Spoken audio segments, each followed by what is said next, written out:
Ay, estoy sola. No sé. Bueno, a veces es mejor sola que mal acompañado. A eso sí. Hoy estaba Vale. oyendo hoy que se ha incrementado el número de casos de abuso infantil y de maltrato doméstico. Están, Mundialmente es horrible. Qué sí, feo. ¿verdad? Sí. ¿Cuántos? Qué increíble, qué estupidez. Ayer me mandaron un mensaje, Juli, los segmentólogos del Conde, buscando que le pase los libros de Botox. Se ve que quedaron muy afilados después de la charla y... Ajá, qué bueno. Bueno, si quieres, Sharon, damos inicio. Vale. Me pongo en silencio, Sí. todo silencio, ¿no? Vale. Bienvenidos todos. Me silenciaste, Julio. Pero perdón. Buenas tardes a todos, bienvenidos. Hoy vamos a hablar un poquito sobre la creciostorrinostomía, factores pronósticos. Vamos a empezar con la doctora Sofi Parra, que es fellow del primer año de oculoplástica en el Hospital de la Luz. Nos va a dar una pequeña introducción y luego el doctor Joaquín nos va a hablar un poquito sobre un protocolo muy bonito que hicieron ellos en el hospital, pero bueno, no me voy a adelantar. Si quieres, dale, Sofi, me silencio yo.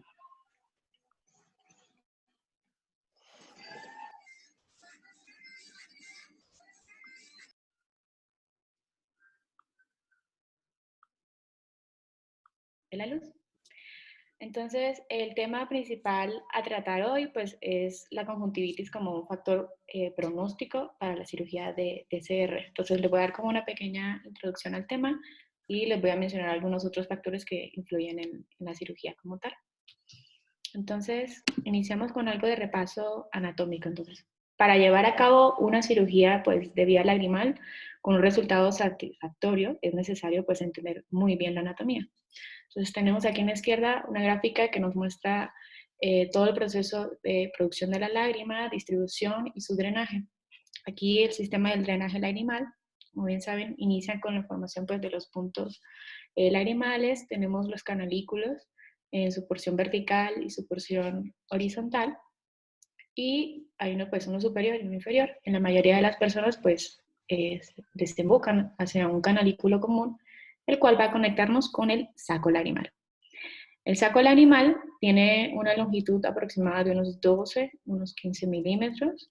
Aquí en la gráfica de al lado observan el corte histológico donde se ve el lumen que más o menos en un diámetro AP son unos 7.5 milímetros. Bajando por el saco lagrimal vamos a encontrar que se va a empezar a estrechar. Aquí es donde vemos entonces el ducto nasolagrimal, que es el que vemos en el corte histológico con un lumen mucho más estrecho.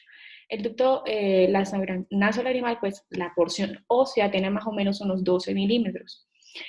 Y unos 5 o 7 milímetros más allá de donde termina la parte ósea, todavía encontramos un poco más de mucosa, que es lo que vamos a encontrar que se forma la válvula de Hasner, que es lo que vemos en la otra fotografía que hay a la derecha. Entonces está el saco lagrimal, está el estrechamiento que empieza a ver aquí, donde empieza a formarse el ducto nasolagrimal como tal, y hasta acá llegaría la parte ósea. Esta parte como tal de tejido blando que sigue más allá de donde termina la parte ósea es la válvula de Hasner. Entonces, tenemos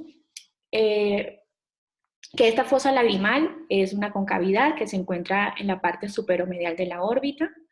Aquí en estas gráficas la idea de mostrárselas es que encontré ciertas variaciones. Entonces, en la línea continua vamos a ver qué es la fosa lagrimal. De esa no mostraba variaciones, solamente recordar que tiene una inclinación hacia abajo, como se ve en la gráfica B y C, una inclinación hacia inferior, posterior y hacia lateral, como se ve en las líneas continuas de aquí.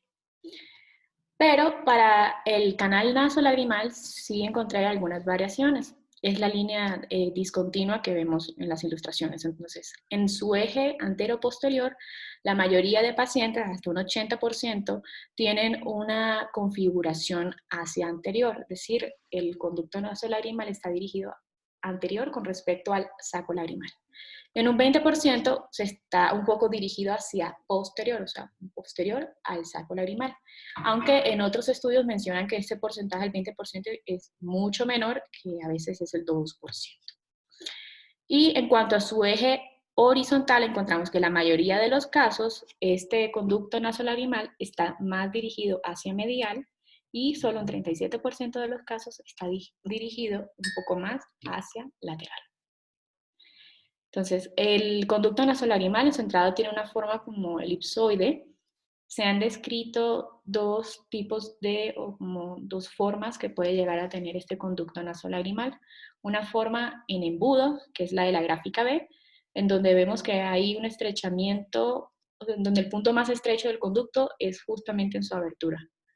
Y la otra, que es la gráfica C, es en forma de arena, donde se estrecha inmediatamente por debajo de la apertura del canal.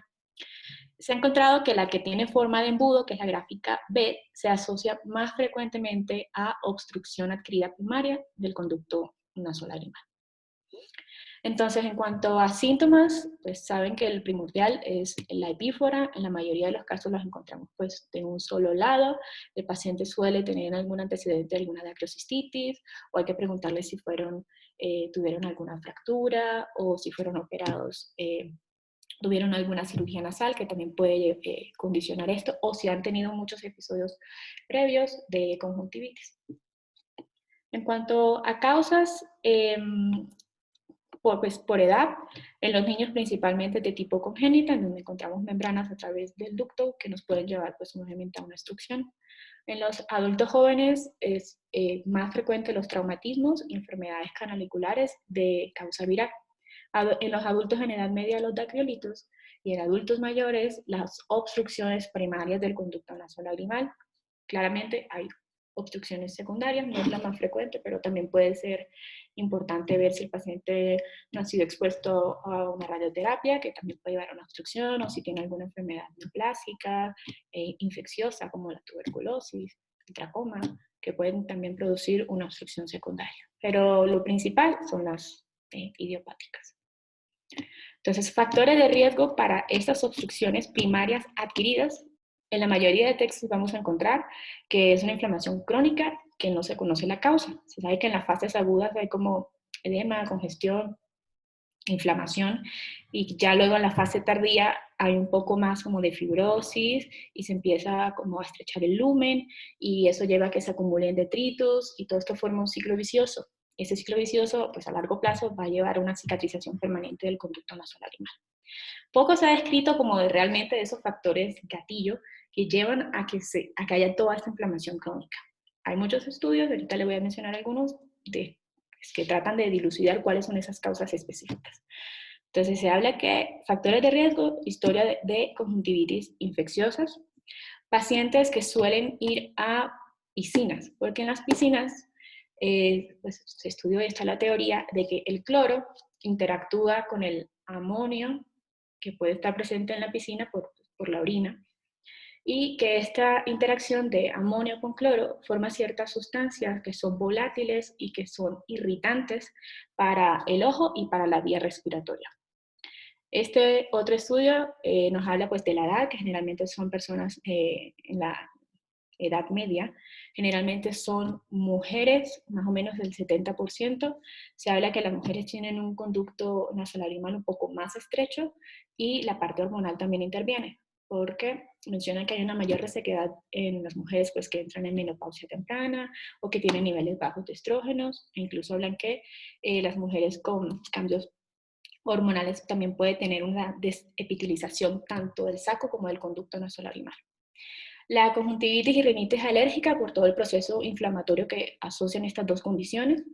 Encontraron en este estudio también la cardiopatía isquémica, pues que había una significancia estadística importante, pero ellos lo atribuyen a que quizás como la carótida es la que suple la parte de la región nasolagrimal, cualquier enfermedad de esta pues puede condicionar una menor irrigación, y que puede esto estar alterando entonces la función del conducto. También se ha hablado del uso de los medicamentos antiglaucomatosos. Se sabe que producen inflamación de la superficie ocular y también pueden llegar a producirlo del conducto nasolagrimal. Algunos estudios hablan que es el uso crónico de timolol. Hay otros que hablan que son dos combinaciones fijas de estos medicamentos como timolol, dorzolamida y pilocarpina. Este estudio que les pongo aquí es de nuestros colegas argentinos. Ellos lo que hicieron fue evaluar en estos pacientes que llegaban al servicio de oculoplástica que tenían pues, glaucoma y que tenían obstrucción de vía lagrimal y compararon con los que no tenían la obstrucción. Y se dieron cuenta que no había como un medicamento con mayor riesgo que el otro. O sea, todos por igual pues daban riesgo, no había como que uno predominante. Entonces se hacía la pregunta de que quizás no era el tipo de medicamento incluido en esta gota, sino el preservante. Entonces habría como que estudiar esa parte. Entonces, el sistema de drenaje lagrimal clásicamente se divide en superior e inferior, pero digamos que es con propósitos diagnósticos y terapéuticos, porque sabemos que estructuralmente es una sola... es un solo componente embriológico histológico. Entonces, superior, cuando encontramos algún problema, puede ser una agenesia de punto, puede ser alguna membrana que esté ocluyendo los puntos lagrimales, y en estos casos solamente el paciente presenta lagrimeo. Cuando ya hay compromiso del saco lagrimal o del conducto, generalmente este pípora se acompaña ya de un exudado mucopurulento. Entonces, la cirugía por excelencia para resolver entonces estos casos de obstrucción del conducto nasolagrimal es la dacriocistorrinostomía, en la que básicamente lo que hacemos es, dado que hay una obstrucción del drenaje de la lágrima, lo que hacemos es buscar una vía alterna. Esa vía alterna lo que va a hacer es conectar el saco lagrimal a través del hueso hacia la cavidad nasal, en este caso hacia el meato medio. Indicaciones de la DCR, pues en caso de que haya una epífora crónica que se muestre que es por una obstrucción del conducto, las dacrocistitis recurrentes o dacrocistitis crónicas, o cuando no ha habido éxito en la intubación y sondaje en niños. Cuando no está indicada la DCR, pues la externa en caso de dacrocistitis aguda no es muy recomendado, pero relativo porque digamos que en estos pacientes que tienen una dacrocistitis aguda que no han respondido bien a los antibióticos, la DCR endoscópica es una muy buena opción.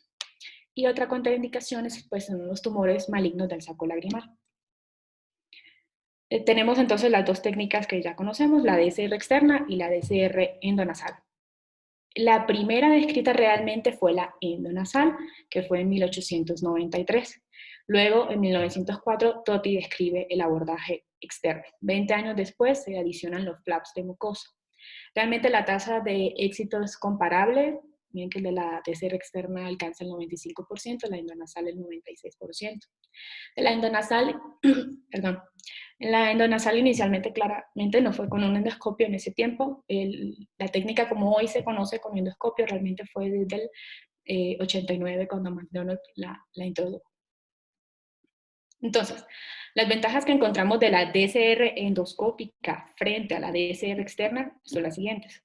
La recuperación inmediata, pues cursan como, digamos que la inflamación resuelve más pronto, el menor tiempo quirúrgico, al no hacer una cicatriz externa, pues no queda esa alteración cosmética en la piel y también preservamos la función de bomba del orbicular.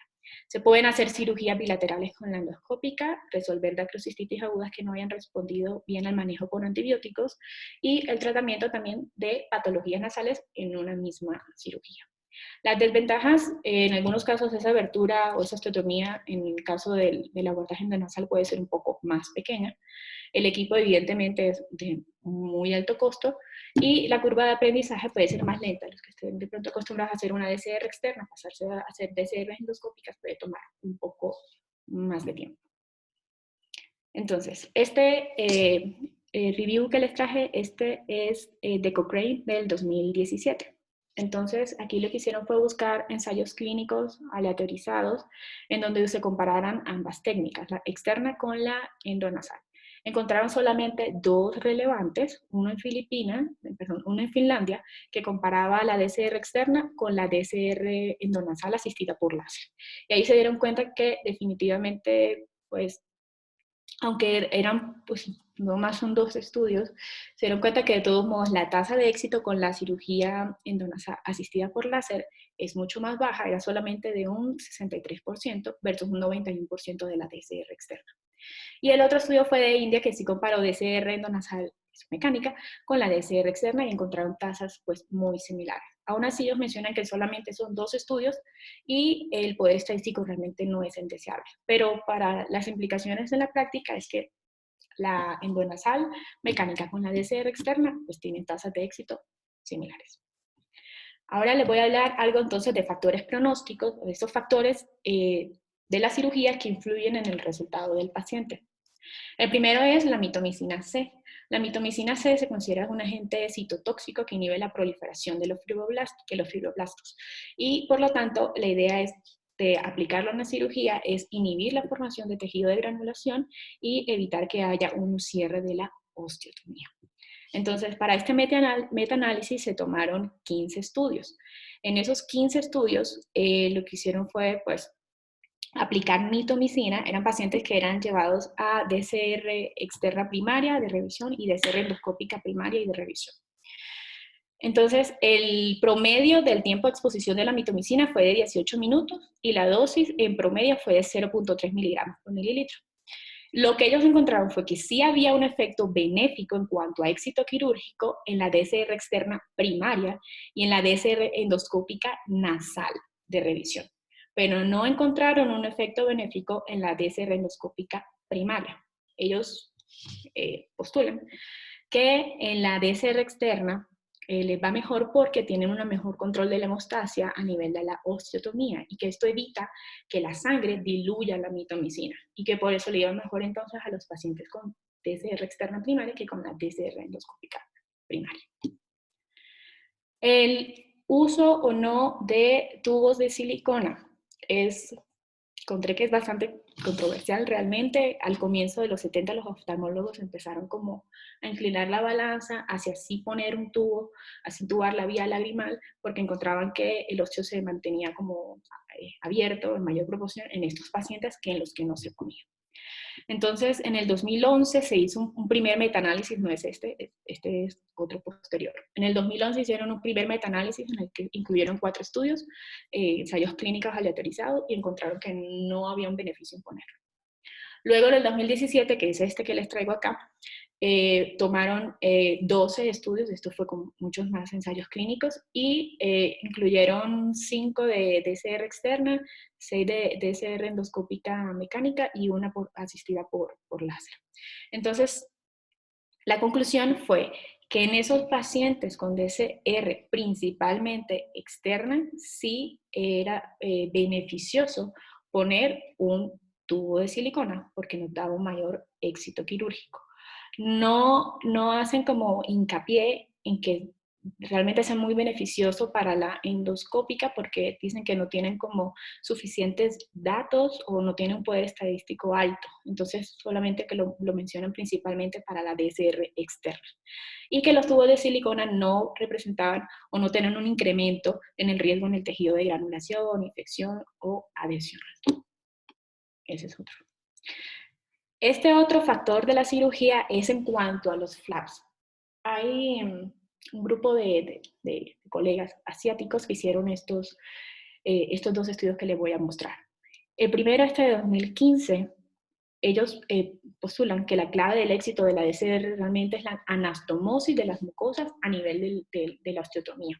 Que cuando uno deja expuesta la médula ósea de esta osteotomía, se promueve la formación de tejido de granulación, una cicatrización excesiva, sangrados, infecciones, y que todo esto lleva al cierre de la osteotomía. Teniendo eso en mente, ellos lo que hicieron fue hacer un flap hacer una anastomosis de 8 flaps. Entonces lo que hacían en la mucosa nasal era hacer 4 y en la mucosa lagrimal 4 también, y los acoplaban. El problema es que aunque tenían una tasa de éxito a 12 meses pues significativa, 98%, el problema es que el tiempo en la cirugía se triplicaba. lo que duraba unos 30, 40 minutos normalmente se iba hasta 120 minutos. Entonces, lo que ellos hicieron fue otro estudio al año siguiente. Y esta vez decidieron primero hacer como un examen retrospectivo de pacientes que habían operado con DCR externa sin flap. De esos pacientes que no se les dejó flap, el 80% se formó pues tejido de granulación. Entonces ellos se fijaron en qué parte de la osteotomía se estaba formando ese tejido de granulación. Entonces se dieron cuenta que en la parte superior se formaban un 34%, en la parte inferior 17% y en la parte anterior un 66%, mientras que solo un paciente tuvo formación de tejido de granulación en la parte posterior. Ellos creen que es porque el hueso lagrimal que está en esa parte posterior es solo hueso cortical, no tiene médula ósea, y que esto evitaría que ocurra un cierre como en esta parte de la osteotomía. Entonces, teniendo eso en cuenta, ellos proponen estos flaps, que son 3, en donde se cubriría de la osteotomía en su parte superior, inferior y en la parte anterior. La posterior sí la dejan sin cubrirla precisamente por las razones que le expliqué. Y con esta técnica pues también tuvieron una tasa de éxito anatómica del 100% y 94% funcional. Este otro estudio compara si hacer flap o no hacer flap. En DCRs externas. Aquí hicieron la técnica estándar con 2 flap y esto fue en 57 pacientes. Y en 148 sin flap. Los compararon y encontraron que no había una estadística significativa en cuanto a diferencia del éxito quirúrgico. Entonces fue 93% para.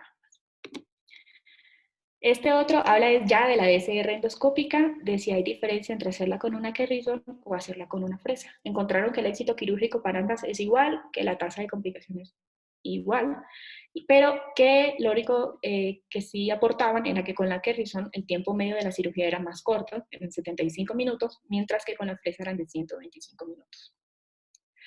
Este otro nos habla del uso de antibióticos. El uso de antibióticos intra y post-quirúrgico.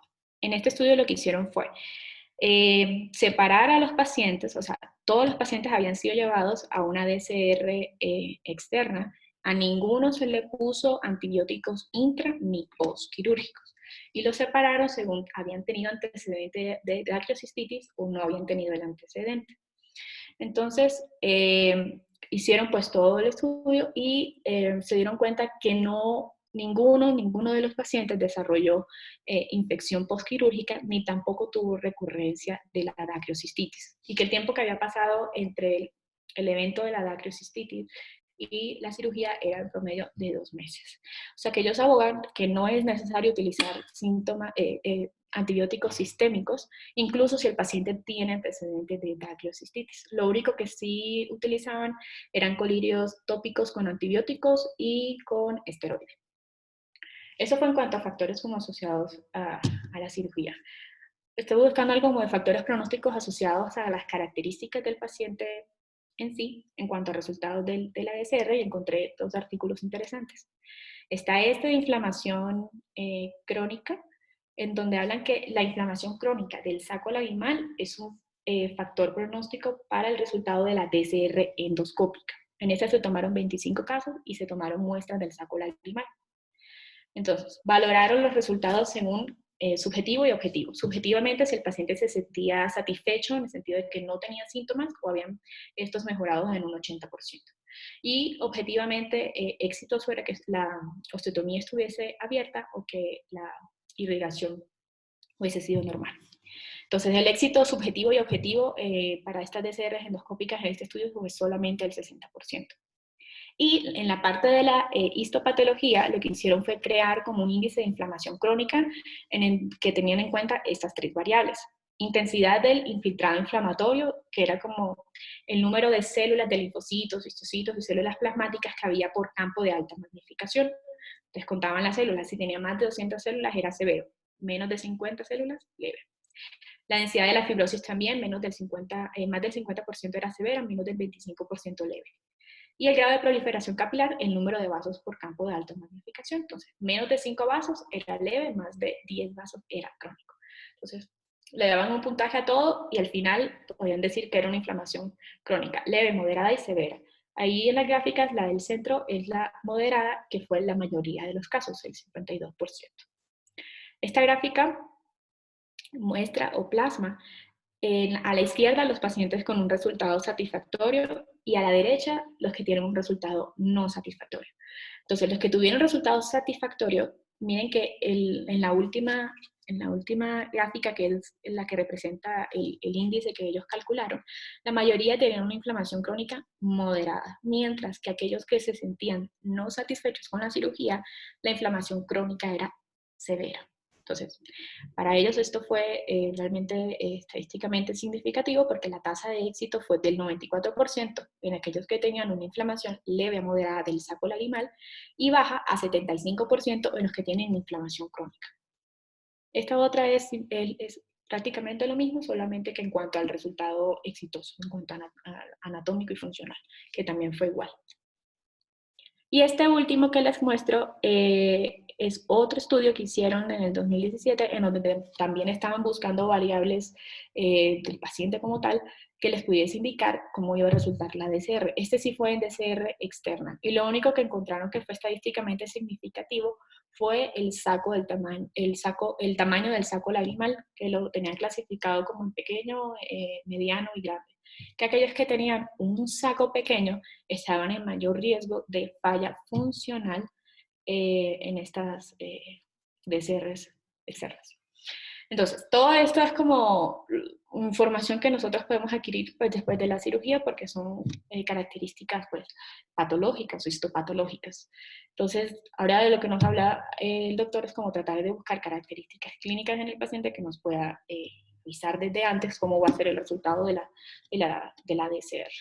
Y esa era mi última diapositiva. Muchísimas gracias. Gracias, Sofía. Gracias, Sof. Padrísima presentación, súper completa, ¿eh? Te pasaste. Buenísima. Gracias, gracias. Joaco, ¿estás por ahí?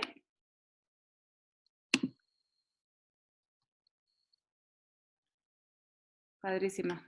Bueno, Joaquín ahorita nos va a hablar un poquito. ¿Estás ahí? Ahí estás. De un protocolo que Activar hicieron. el audio. Ahí está. No, recién no podía activar el audio. Dale, si quieres empieza a compartir. Entonces nos va a hablar un poquito sobre un protocolo que hicieron ellos de factores pronósticos en DCR, completando un poco la presentación de Sofi. Entonces te dejo el micrófono, Joaco.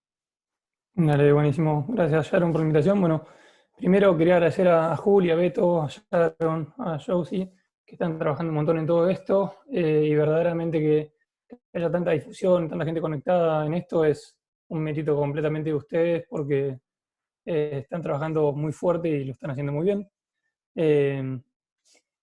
La idea de dar esto en el Ateneo fue porque por ahora todos los ateneos venían siendo quirúrgicos, porque verdaderamente operar es lo que más nos gusta a todos, lo que hacemos de esta especialidad.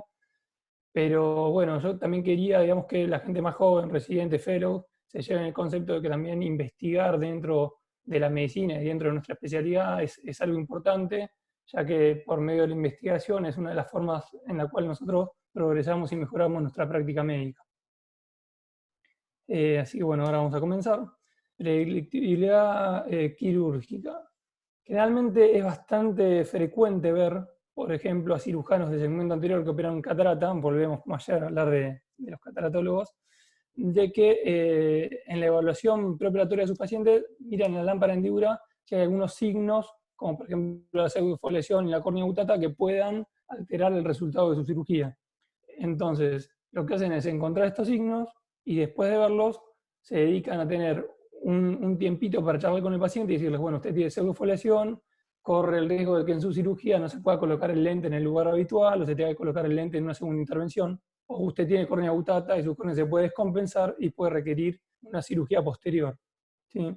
Sin embargo, y lo que llama mucho la atención, hablando de la cirugía de DCR en particular, es que, como bien decía Sofi, esta cirugía fue descrita en 1904 y hasta el día de hoy nunca nos pusimos a pensar en factores clínicos que nosotros podamos determinar en nuestra consulta médica que interfieran en la predictibilidad de nuestra cirugía de DCR. Tal vez esto nos pasa porque nos tomamos muy a pecho, perdón, ahí está, la frase de Shakespeare que dice que los mejores hombres son los de poca palabra, acá vamos a traducirlo a cirujanos o cirujanas, y verdaderamente a nosotros tal vez en oculoplastía no nos gusta hablar demasiado tiempo con los pacientes de nuestro consultorio.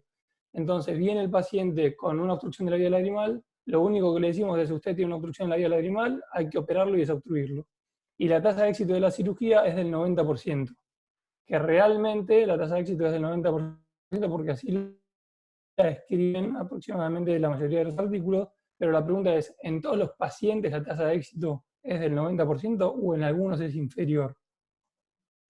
Y bueno, y es así como hacemos, y vamos al quirófano. Fíjense, ese es el lugar donde nos gusta estar a nosotros. Fíjense acá todos los oculoplásticos dentro de un quirófano, todos con cara feliz. Hay algún amigo infiltrado por ahí también muy contento con nosotros. Y fíjense, hablamos poco en el consultorio: derecho a quirófano, hay que sacar desobstrucción para mejorarte. Todos felices en ese lugar.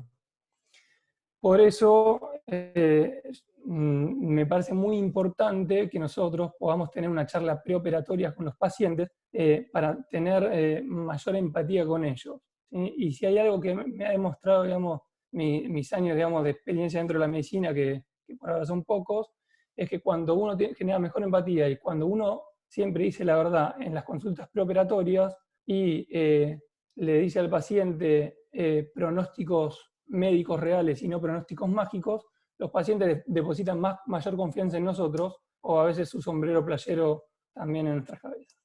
Pero bueno, así nació la idea de publicar este artículo junto con mi equipo de trabajo dentro del hospital italiano, a los cuales mis compañeros de trabajo aprecio un montón, y así fue que decidimos hacer este trabajo y publicarlo en la Canadian Journal of Ophthalmology en agosto del año pasado. Nuevamente está nuestro amigo Stretch invitado en esa cena. El artículo que digamos, nos dio el pie o fue como el punto de inflexión como para pensar en esto, fue este artículo que mencionó Sofía anteriormente, donde demostraba que las inflamaciones crónicas eran un mal pronóstico para una cirugía de SR. Por eso es muy importante también leer muchos artículos, porque leyendo otros artículos de otra gente, muchas veces se nos ocurren nuevas ideas, ¿sí? O sea, a mayor grado de inflamación, como mencionaba Sofía, mejor el pronóstico, pero realmente, si sabemos eso, sabemos cuáles son las causas clínicas que provocan esas inflamaciones, que van a condicionar nuestro éxito quirúrgico, porque tal vez nuestra cirugía fue perfecta, pero la tasa de éxito no va a ser la misma. Entonces, el propósito de nuestro artículo fue determinar si los pacientes con antecedentes de conjuntivitis crónica tenían mayor riesgo de continuar con epífora después de una cirugía de SR, y también, secundariamente, analizamos otros aspectos inflamatorios como la rinitis, tratamiento crónico con un antilocomatoso, de acrocistitis, y también evaluamos el aumento de la actitud palpebral para tener otra medida más. Fue así que hicimos un estudio retrospectivo de casos y controles, que incluimos 129 pacientes. Todos los pacientes habían sido operados de SR externa, y los casos eran aquellos pacientes que tenían epífora después de la cirugía, y los controles aquellos pacientes sin epífora con una cirugía exitosa. Incluimos a todos los pacientes mayores de 18 años con obstrucciones bajas adquiridas. Eso se corroboró por la presencia, o de acrocistitis, o mediante un plombaje o una DCG. Y dejamos fuera a los pacientes que tenían obstrucción de la vía lagrimal alta, aquellos que tenían pemfigoide ocular, que el diagnóstico lo obteníamos mediante biopsia e inmunofluorescencia, o aquellos que tenían cirugía de vía lagrimal previa, también lo excluimos. Todos los pacientes fueron operados por 3 cirujanos oculoplásticos con la participación activa de un fellow bajo supervisión directa. Para definir la tasa para definir, digamos, el fracaso de la cirugía, lo que hicimos fue lo siguiente. Vieron que hay encuestas, por ejemplo, del dolor, que van del 1 al 10 en medicina, que uno le pregunta al paciente cuánto dolor tenés, y en base al número que te dice, uno clasifica la intensidad. Bueno, acá hicimos algo parecido, que fue tomamos una escala verbal análoga de 0 a 100. Cuando el paciente decía que su mejoría era de 0%, es que estaba igual que antes de operarse. Y cuando tenía un 100% de mejoría, era que no tenía más epífora. Entonces tomamos como falla de la cirugía a los pacientes que tenían una mejoría sintomática menor del 70%, y no nos quedamos ahí, sino que corroboramos las fallas estas mediante un plombaje o la presencia de infecciones como una acrocistitis después de la cirugía, ¿no? Esta es la tabla 1 del artículo, que es el aspecto demográfico, y como bien mencionaba Sofi hoy en todo su artículo, fíjense que generalmente el N era mayor en mujeres que en hombres, o sea que las abducciones son mayores en mujeres, pero después el resto de los ítems y los parámetros eran muy similares en ambos grupos. Cuando hablamos de la conjuntivitis crónica, tomamos como conjuntivitis crónica a aquellos pacientes que tenían una historia de conjuntivitis mayor de 4 semanas de duración. Y encontramos en total 39 pacientes con este aspecto, ¿no? De los cuales 6 tenían una conjuntivitis infecciosa, diagnosticadas por cultivos o PCR en el caso de las vilares, y 33 tenían antecedentes de conjuntivitis no infecciosas, 6 crónicas cicatrizales no pemfigoide demostrado por biopsia, y 27 tóxico-alérgicas, de los cuales 4 solamente recibían gotas para el glaucoma. Esta es la parte más jugosa del artículo, que es la tabla de resultados. Y acá quiero que se fijen que en la primera columna está el grupo que tuvo un éxito quirúrgico, en la segunda el grupo de pacientes donde la cirugía falló. Tenemos que focalizarnos en estos aspectos. Veamos que solamente el 24.4% de los pacientes del grupo exitoso tuvieron un antecedente de conjuntivitis crónica previo a la cirugía, en que la cirugía había fallado. Lo mismo ocurre con la rinitis, solamente un 9,5% tenía antecedentes de rinitis en el grupo exitoso, versus casi un 23% en los pacientes donde la cirugía falló. Y estos resultados obtenían una P menor a 0,05, considerada estadísticamente significativa. Traduciendo a otro idioma, ¿qué significan estos resultados? Es que con un antecedente de conjuntivitis crónica, el riesgo de falla en una cirugía de SR es 3 veces mayor. A su vez, el riesgo de falla en los pacientes que tienen antecedentes también de rinitis crónica es 2.7 veces mayor. Un detalle a aclarar es que el diagnóstico de la rinitis no lo hacíamos nosotros los oftalmólogos, sino que era hecho por otorrinos en las consultas médicas de otorrinos, ¿no? Por lo tanto, por cada un paciente normal que falle la cirugía, va a haber 3 pacientes con el antecedente de exposición de conjuntivitis crónica que va a fallar de esta cirugía. Y esto va de la mano con los que mencionaba en los artículos anteriores, que a mayor grado de inflamación en la mucosa del saco, menor tasa de éxito de la cirugía. Y para determinar si verdaderamente estos factores inflamatorios provocaban una obstrucción en el ostium de la cirugía que nosotros generamos o eran fallas funcionales, lo que hicimos fue revisar estos pacientes, de los cuales solamente el 16% tenía una falla funcional, esto significa epífora con permeabilidad anatómica, y casi un 70% tenía verdaderamente un bloqueo anatómico. ¿Qué quiere decir? Que esa inflamación previa aumenta todavía la fibrosis postoperatoria de nuestra cirugía y nos bloquea verdaderamente anatómicamente nuestro zoom creado quirúrgicamente. El 21% fue en el canalículo común y el 47% en el conducto lacrimonasal. En un 16% de los pacientes no teníamos información al respecto. Entonces, a modo de conclusión, me parece importante que tenemos que recordar esto, que la conjuntivitis crónica y la rinitis se asocian a un mayor riesgo de continuar con epífora después de una SR externa. Por lo tanto, debemos buscar estos antecedentes en nuestra consulta médica y si verdaderamente los encontramos, tomarnos un tiempito para charlar al respecto con nuestros pacientes de su antecedente y su tasa de éxito. Decirle que por más que nosotros hagamos una cirugía perfecta, son un grupo de riesgo donde el éxito quirúrgico está disminuido. Muchas gracias y bueno, eso es todo. Súper, Joaco. Padrísimo artículo. Muy bien, felicidades. Muchas felicidades. Pues en lo que abrimos el foro a preguntas, aquí tengo ya el chat abierto para preguntas. Quería hacerte yo un par de preguntas. De entrada, buenísima tu introducción, me gustó mucho la introducción y eso a los chicos jóvenes es importante, de hablar siempre con el paciente. Las expectativas te miden mucho el éxito quirúrgico y no necesariamente por en realidad el éxito que vas a tener, sino por las expectativas que tiene el paciente. Y si se los planteas, si se lo dices, pues todo cambia. Yo tengo una pregunta antes de que te empiece a leer las preguntas. Tu conclusión me parece extraordinaria, pero yo saqué también otra conclusión muy importante de tu artículo y es, ¿qué vamos a hacer? ¿Qué es lo que sugieres? Uno, tratar las conjuntivitis simultáneamente al adacrio, o tratar las conjuntivitis y después hacer un adacrio.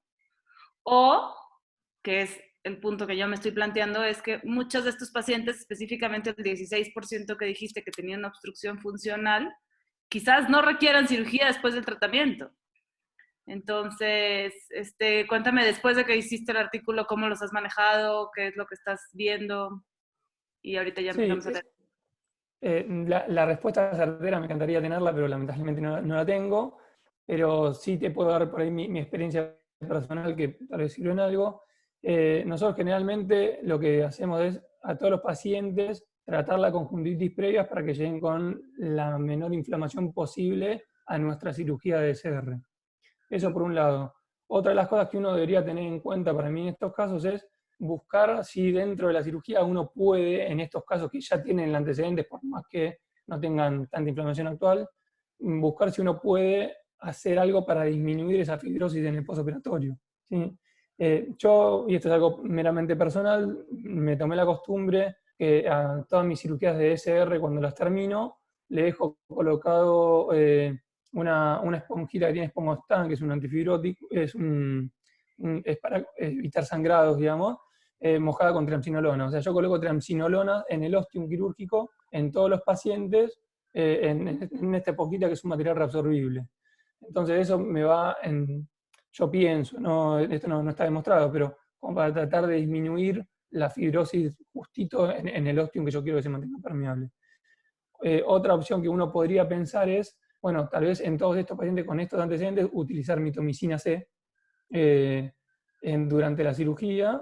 Y otra cuestión que uno también podría pensar es, bueno, extender mi tratamiento postoperatorio. Si yo uso, no sé, spray nasales con corticoide 15 días y tienen este antecedente de inflamación previa, bueno, lo uso un mes y medio, 2 meses, o lo mismo, si uso algunas gotitas que tengan corticoide y antibiótico, en vez de usarla una semana, las uso un mes, 2 meses. Eso ya son opiniones personales, pero son como opciones que uno podría tener en estos casos. Muy bien. Oye, está preguntando Gerardo si revisaste a los pacientes con falla por vía endoscópica o fue puro externo. La revisión de los pacientes fue solamente externa. Estos pacientes habían sido operados de cirugía de SR externa. En realidad la base de datos ocupaba como 15 años, pero llegaba hasta el 2017, creo, 2016. Actualmente, digamos, en la práctica médica estamos haciendo, o personalmente hago el 95% de las cirugías endoscópicas y tenemos endoscopio en el consultorio para revisarlo. Pero anteriormente no se hacían así y fue la forma que pudimos conseguir mayor número de pacientes. Entonces, los controles de estos pacientes fueron, como lo mencioné, con solamente vía externa, no endoscópica. Muy bien. Voy a abrir los micrófonos o Juli, a ver si me ayuda. Sí, lo que podemos hacer es en participantes, cada quien puede levantar la mano y le damos la palabra. Mientras levantan la mano, si alguien se anima a participar, hay unas preguntas también aquí en el chat. Dice Diego Moreiras que si tienes experiencia con el piezo para realizar la osteotomía, ¿crees que mejora el pronóstico después de la DCR?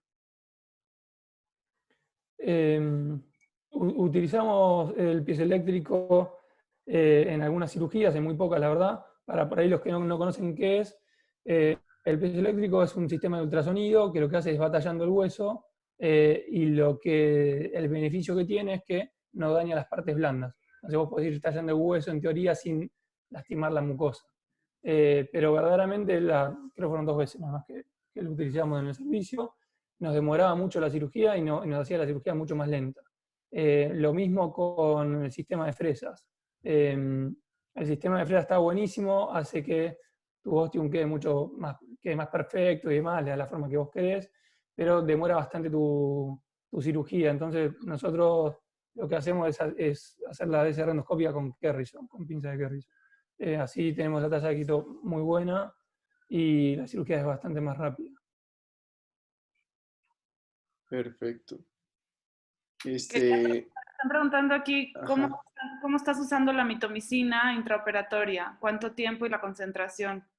Sofi, ¿quieres tú hablarnos un poquito de eso? Tú que hablaste del estudio de la mitomicina, o Joaquín o alguien que esté usando mitomicina en estos momentos en sus DCRs. Sofi, estás en Sofi, mute. te doy lugar a vos a que hables. Pero estás en mute, quítatelo. Ahí estás. ¿Ya? Sí. Ujú. Ahí está. Pues ahí estaba solamente pues descrito en cuanto a concentración, lo mínimo que utilizaban pues era 0,1 y lo máximo que llegaron a utilizar fue de 1 miligramo por mililitro. Aquí, pues en el hospital de acá de la Luz no he visto que utilicen la mitomicina de forma pues rutinaria. No sé si en otros servicios se la tengan indicada. Así me gustaría como escuchar a los expertos. Y el tiempo medio que la dejaron en estos estudios fue de 18 minutos más o menos. Jefe, ¿quieres hablar? Pepe. Bueno, hay otra pregunta que dice que entonces tratarías los pacientes con rinitis crónica o conjuntivitis y cuánto tiempo después de que veas mejoría hacen la DCR. Pues yo quiero hacer primero una intervención aquí. Yo pienso que sí, cualquier persona que en la consulta con epífora y tenga síntomas de rinitis, primero hay que mandarlo donde el otorrino, porque esa puede ser la única causa de su lagrimeo. Y conjuntivitis, pues por supuesto que sí, primero corregir la conjuntivitis alérgica o el caso que sea atópica y ya luego ir a la DCR. Del tiempo entre una y la otra, pues eso no lo sé, pero yo esperaría un mes de estar libre de síntomas para operar. ¿Qué piensa Joaquín? Sí, yo creo que, digamos, creo que hay que tener en cuenta dos aspectos. Uno, que sí, digamos, nunca operar una conjuntivitis mientras está en su etapa más inflamatoria. Pero otra cuestión, digamos, que hay que tener en cuenta que por más que ya no tenga más inflamación ese paciente, si bien ya tuvo una conjuntivitis crónica previa, eso es un factor que va a alterar tu cirugía, porque si bien uno no ve la conjuntiva estallada de inflamación, es como que cierta inflamación queda en algún lugar. Eso también es a lo que apuntamos nosotros con el artículo. Ya el antecedente de haber tenido una conjuntivitis tanto tiempo hace como que tu conjuntiva haya quedado con cierta inflamación latente.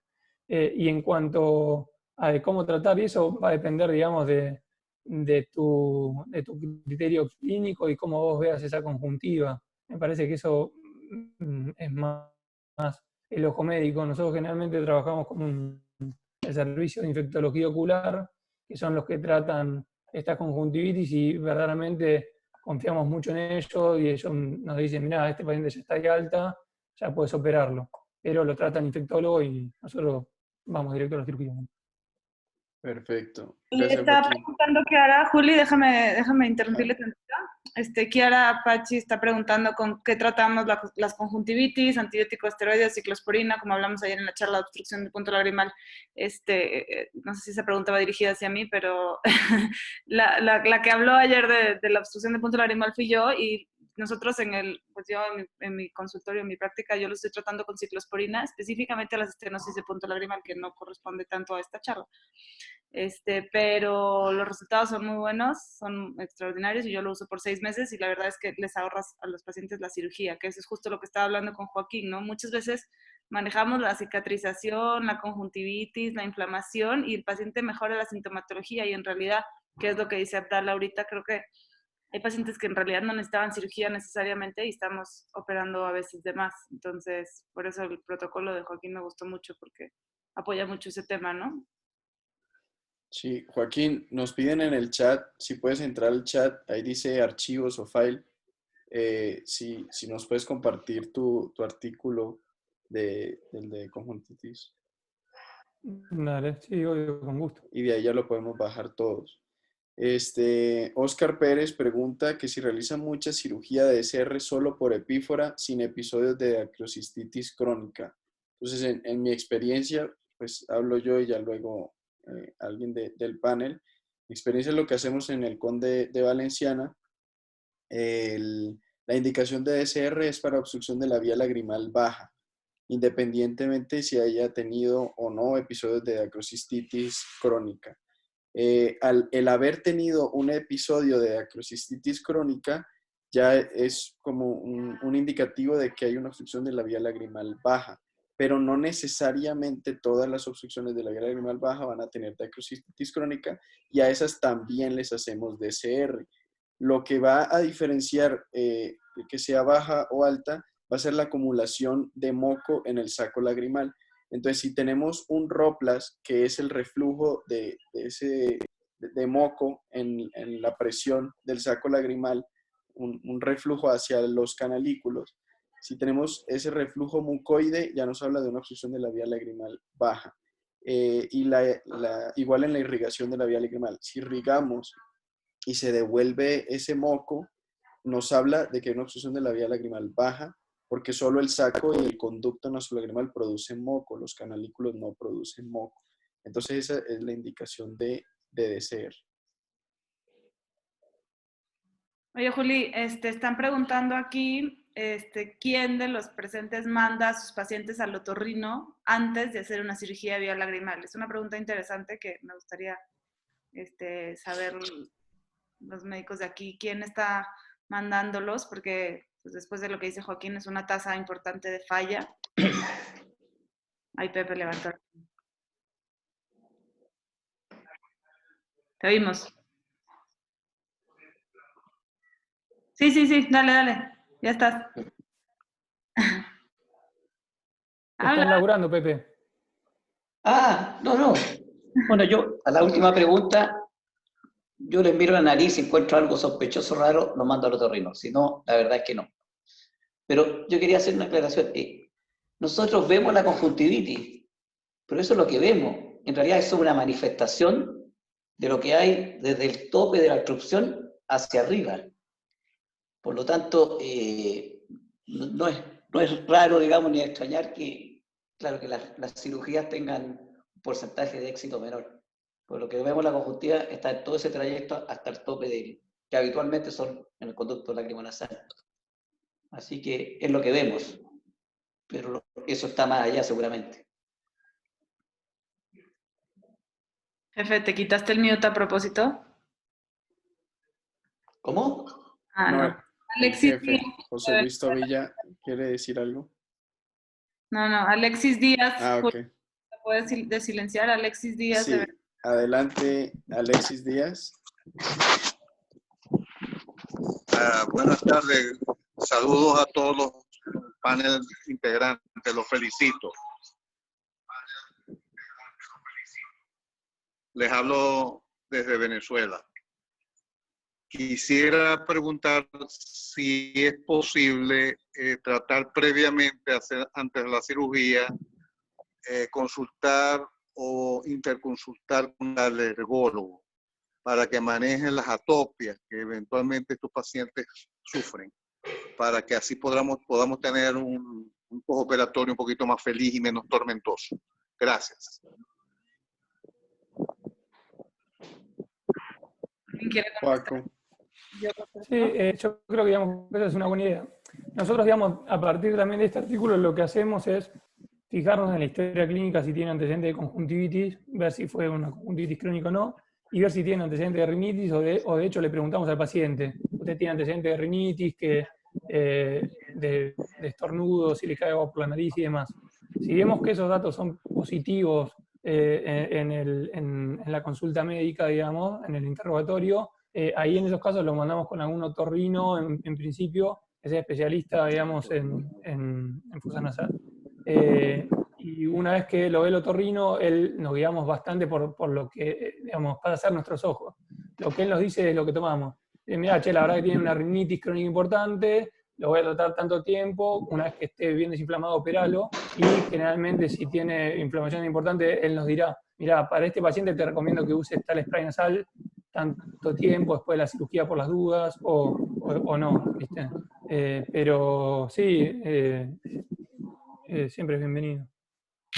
Oye, te voy a interrumpir, ¿sabes? Hablando de ese tema, 2 veces ya me pasó con 2 pacientes. Yo veo mucho niño y a todos los niños que operamos los mando previamente al pediatra para una valoración general de paciente sano que vas a meter en cirugía. Y mi pediatra, el que los revisa, es alergólogo. Y 2 veces ya me pasó que me dice, mira, ¿sabes qué? No tiene una infección activa, pero tiene los senos súper inflamados, una alergia muy fuerte, voy a tratarle la alergia antes de que le metas a cirugía. nos tratan la rinitis alérgica y se cura por completo la obstrucción lagrimal. Totalmente. Y me quitó la cirugía. Pero ese mensaje lo he aprendido a veces lo único que necesitas es tratar la patología nasal.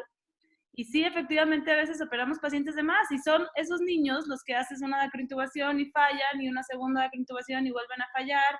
Y en realidad es porque nadie se preocupa por tratar la patología nasal. Entonces, cada vez más yo estoy mandando a mis pacientes al otorrino.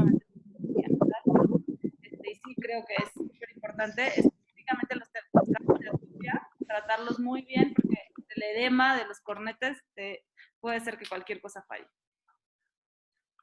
Y yo le hago una pregunta a todos, que es algo que mencionó Sofi que me parece interesante.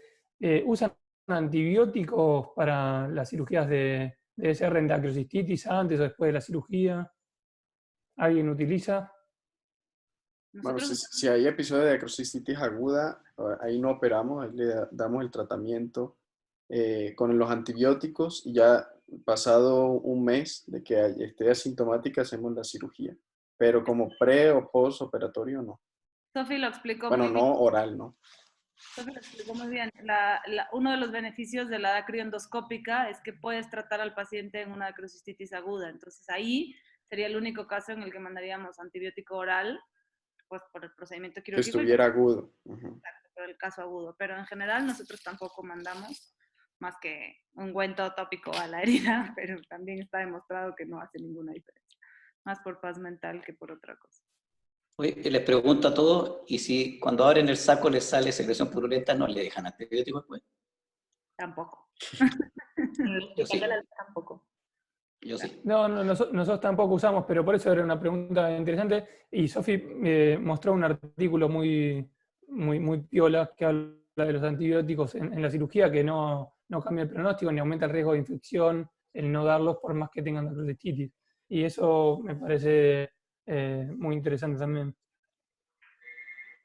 Yo creo que el riesgo de la infección es cuando está el absceso. Una vez que drenas el absceso, ya se curó. Generalmente lavas bien y yo también coincido con todos los que han dicho que no es necesario, con Joaco, con Sharon, de que no creemos necesario. ¿Tú por qué sí lo das, tocayo? No, si tú drenas un absceso, ¿no le dejas antibióticos tampoco después? Yo sí. Así que no. Pero no es lo mismo drenar un absceso que abrir un saco y encontrar secreción.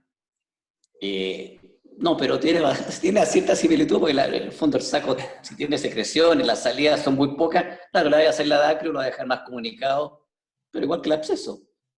No sé, yo prefiero, pero en donde aparece pus, si no hay pus. No. Incluso creo que cuando tienes un cuadro de dacrocistitis, que no ha drenado, no ha fistulizado, yo creo que los antibióticos tampoco hacen mucho efecto, están encapsulados. Entonces, yo creo que la cura es cuando lo abres, drenas el absceso y yo creo que hay drena. Pero al final, otra vez, no hay forma de realmente mostrar si una cosa es mejor que la otra, ¿no? Yo creo que es con lo que te sientas mejor y quizá el mensaje más importante es de que ningún paciente de dacrocistitis o que vamos a operar de vía lagrimal es igual. Y es lo que hace mucho más complicado esta cirugía. Hay veces que operamos y tienes una cirugía perfecta, limpia y todo, y se tapa. Y luego hay una cirugía que te sangra y que está dando lata y nunca más vuelve a tener síntomas. Y depende de todos los factores de los que ya hablaron muy bien Joaquín y Sofi, ¿no? La conjuntiva, los senos paranasales, los cuadros de alergia, infecciones recurrentes, la anatomía. Entonces yo creo que el paciente que tiene problema de vía lagrimal o que tiene lagrimeo, hay que estudiarlo muy bien. No problema de vía lagrimal, paciente que tiene lagrimeo. De acuerdo. Ivonne pregunta al panel que si creen una contraindicación relativa o absoluta, una conjuntivitis crónica o una rinitis crónica que simplemente no se controle. O igual le harían la cirugía. En esos casos no, si el paciente no está controlado y no está tratado, yo le diría que hasta que no tenga tratada su patología no lo puedo operar porque no le veo sentido. O sea, cuando uno expone a un paciente a un riesgo quirúrgico, a una anestesia y a un evento quirúrgico, tiene que tratar de hacerlo en la mejor condición para el paciente, buscando el mejor beneficio para ellos. Y en ese caso yo no vería la situación como la más beneficiosa y trataría de que trate bien su condición previa. Es como el Graves que le decís, deja de fumar para estar mejor. Bueno, si vos querés que te opere la descompresiva y que no te inflames, nada, bueno, deja de fumar antes. Bueno, acá lo mismo. Acá hacer mucho hincapié a que traten esa patología, porque si no te estás tirando, estás dando un salto al vacío, ¿viste? Y tienes altas chances de que ande mal. De acuerdo, totalmente. Sí. Muy bien. Bueno, ¿alguien tiene alguna otra pregunta? Yo quisiera Sí. hacer una pregunta. Y hay gente que hace mucha vía lagrimal aquí. Juaco en Argentina, Sharon, Tocayo, no sé quién más está por ahí. Pero rutinariamente toman biopsia del saco lagrimal y la mandan a estudiar. No. ¿No? No. Yo la otra vez... Si veo algo sospechoso, que es casi nunca, si no, no. Sí. Sé que algunos lo hacen, pero yo no.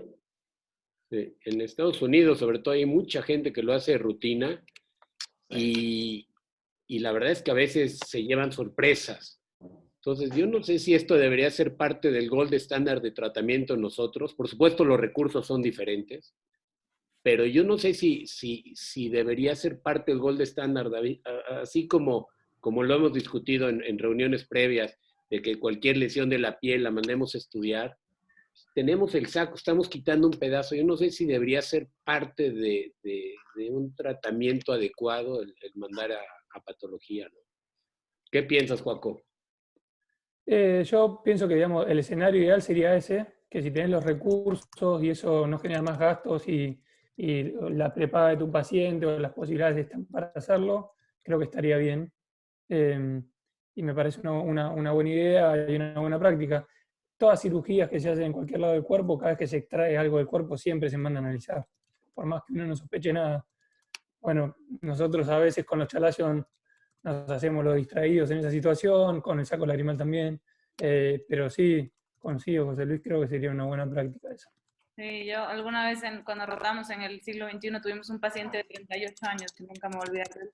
Le hicieron una dacrio y cuando abrieron el saco lo vieron negro, lo mandaron a patología, pero continuaron con la dacrio. Abrieron, hicieron una osteotomía, se metieron a la nariz y metieron unos tubos. Y el reporte de patología salió un melanoma de saco lagrimal, que por supuesto que se extendió hasta la nariz, por todos lados, una exenteración muy agresiva, con huesos nasales muy grande, y el paciente falleció a los 6 meses. Pero el mensaje que les quiero decir es, si tienen la posibilidad de tomar biopsia de todos los sacos, como dice el jefe, estaría ideal, pero si no, revisar muy bien el saco antes de abrirlo, véanlo bien, fíjense, porque a veces las obstrucciones son traicioneras y en realidad no es una obstrucción, sino una lesión del saco. Entonces, analícenlo, estudienlo, estén seguros que están en el saco, aquí que hay tanto residente, y antes de abrir y continuar con la cirugía, estén seguros de que están frente a tejido sano. Y si lo dudan, paren. Sí, ese es un concepto muy interesante y que creo que hay que resaltar. Consigo plenamente, Jeremy, me parece, creo, algo fundamental en esta charla. Si ustedes tienen un paciente con una dacrotitis que algo le suena raro, que la imagen no le cierra, que la clínica no le cierra, bueno, frénense, no hagan un abordaje endoscópico porque van a abrir el hueso para tomar la biopsia de saco, no. Hagan un tajito en la piel, tomen un poquito de saco, no abran ningún hueso ni comuniquen ese saco con ninguna otra cavidad.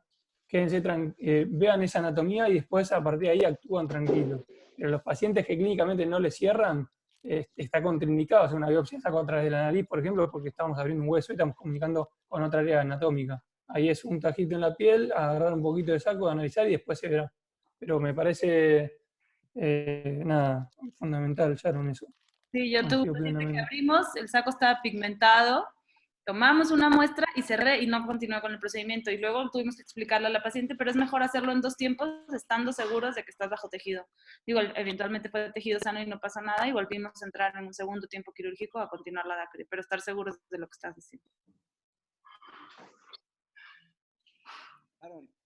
A mí me gustaría primero felicitar perdón, soy Gerardo Graue. Me gustaría primero felicitar a Joaquín y a Sofía. Creo que fue una revisión padrísima, estuvo muy bien. De hecho, raras veces sospechamos en una conjuntivitis crónica como falla primaria de una dacreocisto. Aquí vale la pena también preguntarse si esa conjuntivitis no se da por la dacreocisto, o sea, si no está dada por el bloqueo y la estasis de la lágrima y la sobreproducción de las bacterias en esa zona, o si primero fue la conjuntivitis que generó después una obstrucción, que es la BCR, ¿no?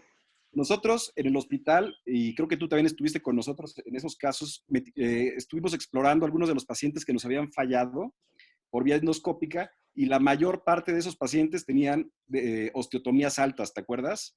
Entonces yo creo que es muy importante valorar todos los factores adicionales, pero sigo pensando que probablemente la técnica tenga muchísimo que ver con la falla de las dacreocistos. Y en la mayoría de ellas probablemente estamos haciendo osteotomías altas. ¿Qué opinas tú? ¿Joaco o Sharon? Los dos. Sí, yo en eso, y esto va un poquito, eso es algo que también he notado, que las osteotomías, uno va, generalmente cuando se opera un paciente de cierre externa, y uno va a operarlo endoscópica, ve que la osteotomía está de lo que uno le está haciendo vía endoscópica. Y va de la mano con el artículo que mencionaba Sofi, que me pareció muy interesante, de...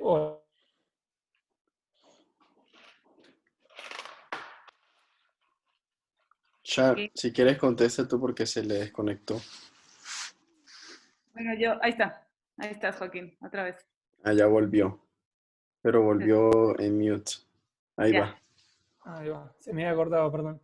Sí. Sí, coincido, Gerardo, en eso. Yo he visto muchas revisiones de cirugía endoscópica que hacemos de TCR externa que habían fallado, que la osteotomía está muy alta. Y las osteotomías altas se ve que tienden más a fracasar. Y creo que eso va de la mano con lo que mencionó Sofi en ese review de la gente asiática de Hiroshiko, donde mostraban dónde había mayor granulación en el ostium. Que creo que las osteotomías más bajas, el conducto lacrimosal, como no tiene ese hueso esponjoso, ahora aprendí eso a partir de la charla de Sofi, tienden a granular menos. Y cuando son altas, el hueso maxilar tiende, como tiene ese hueso esponjoso, a granular más. Pero coincido, cuanto más alta, más fracasa. Gracias. ¿Alguien quiere aportar algo más? Bueno, sí, si alguien tiene... Ajá, hola, adelante. Muy bien los dos. También es muy Lulú. importante en el posoperatorio, o sea, lo que dijeron de manejar la nariz, porque muchas veces si no se hace buen aseo en el posoperatorio, se hacen costras y eso también obstruye nuestra cirugía. Pues aparte de manejarlo con mometazona, sí decirle al paciente que debe de tener buen aseo nasal. Perfecto. Bueno, yo aprovecho este ratico, pues si alguien tiene alguna pregunta o algo, ahorita podemos hacer antes de finalizar. A los que les llegó por correo la invitación, les va a seguir llegando. Quien no quiera, al final de todos los correos se pueden unsubscribe de la lista de correos. Quien no le esté llegando los correos y quiera, en la página de internet, aquí suscríbete a la lista de correos, le dan clic, solamente entran el correo electrónico y ya se añaden automáticamente a la lista de los correos para que le sigan llegando las invitaciones a OCP desde casa. También